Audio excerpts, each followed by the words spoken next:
Hello everyone, welcome back to my channel. আমি দীপা আজ চলে গেছিলাম হচ্ছে ইন্ডিয়ান গ্লোবাল গ্র্যান্ড ট্রেড ফেয়ারে।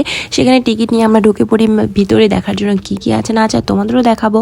প্রথমে ঢুকে দেখে পেয়ে যাই খুব সুন্দর সুন্দর ফ্লাওয়ার ওয়ালস, এই পর্দাগুলো দেখতে কিন্তু ভীষণই সুন্দর লাগছিল। কিন্তু আমরা দুবাই, আফগানিস্তান, কাশ্মীর আর অনেক জায়গাতেই যাবো। সো দেখার জন্য পুরো ব্লগটা ইন পর্যন্ত দেখো, সবটাই জানতে পারবে। আর এখানে সোফা থেকে শুরু করে আর অনেক জিনিসপত্র ছিল।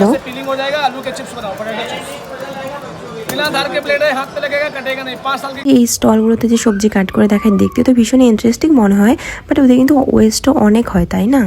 আর দেখো এই হোম ডেকোরেশনের জিনিসগুলো ভীষণ সুন্দর। দেখো বাইরের দিকে এগুলো রাখা ছিল, তো আমি একটু বসে দেখে নিচ্ছিলাম যে কেমন দেখতে লাগছে। আর এই দোলনাটায় বসার জন্য যে লাইন লেগেছিল, আমি আর বসিনি ভিডিও করার জন্য।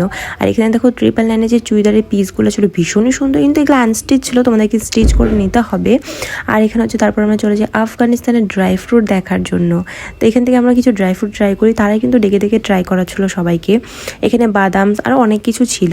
এখানে কিন্তু কাপড়ের স্টল অনেক ছিল, আর আমি আমার নামের একটা রিং দেখতে পাই, সেটা একটু ট্রাই করে নিই। আর এখানে দেখো পার কেজি হিসাবে ছিল, মানে পার কেজি 699 ছিল। তারপর আমরা চলে যাই দুবাইয়ে ভাইরাল কুনাফা ট্রাই করতে।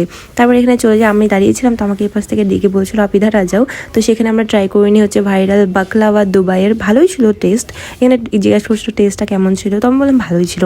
তারপর আমরা এখানে দেখি অনেক রকমের চকলেট রাখা ছিল, ড্রাই ফ্রুট, দেখতে তো ভীষণই ভালো লাগছিল, বাট প্রাইসটাও সেরকম ছিল। এখানে আমাদেরকে ট্রাই করা ছিল যে কুনাফা, সেটাও নিয়ে নিই। তারপর এখানে আমরা দেখছিলাম যে জুতোগুলো খুবই সুন্দর দেখতে, তাই না? এগুলো ছিল আই থিঙ্ক মনে নেই কোথা থেকে, তারপর দুবাই থেকে এসেছিলো। এখানে পারফিউম, আর এই জায়গাটা কি সুন্দর লাগছিল, তো আমি ভিডিও করার জন্য একটু দাঁড়িয়েছিলাম। খুবই সুন্দর লাগছিল জায়গাটা। তারপর চলে যাই একটা আমরা হচ্ছে জুতির দোকানে। এখানে অনেক জুতি এসেছিলো, আই থিঙ্ক এটা রাজস্থান থেকে এসেছিলো, বাট খুবই সুন্দর সুন্দর জুতির কালেকশন ছিল। তো আমি এখানে খুবই সুন্দর ছিল, কিন্তু আমি যেরকম চাচ্ছিলাম সেরকমটা ছিল না, তাই বলে নেওয়া হয়নি। ওটা থেকে কিছু ড্রেস দেখছিলাম, সেখান থেকে একটা শার্ট পছন্দ হয়, সেটা নিয়েও নিই। তারপর দেখছিলাম খুব সুন্দর সুন্দর শাড়ি এখানে এসেছিলো, দেখছিলাম অনেক সুন্দর সুন্দর চকলেট। দেন এখান থেকে হাজমোলা বা ম্যাঙ্গো কিছু একটা ট্রাই করতে দেয়, বাট আমার খুব একটা ভালো লাগেনি, সো আমি তার জন্য দিয়ে দিচ্ছিলাম।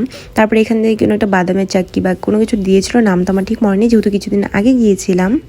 আর ভিডিওটা এডিট করে পোস্ট করতে একটু লেট হয়ে গেছে, তার জন্য আমার মনে নেই। যেদিন জাস্ট দেখো ভিড় কতটা ছিল। তারপরে এখানে ট্রাই করেছে আই থিঙ্ক ব্যানানা চিপস কিছু একটা ছিল এরকম। আর বাইরে বিয়ে দেখতে পেয়ে যে দাদাটা কিছু একটা বাজাচ্ছিল, বাট নাম তো জানি না, বাট খুব সুন্দর বাজাচ্ছিল। আর বাইরের দিকে ছিল হচ্ছে ফুড স্টল। আর তোমাদের যদি আমার এই ভিডিওটা ভালো লাগে থাকে, so don't forget like, comment and follow.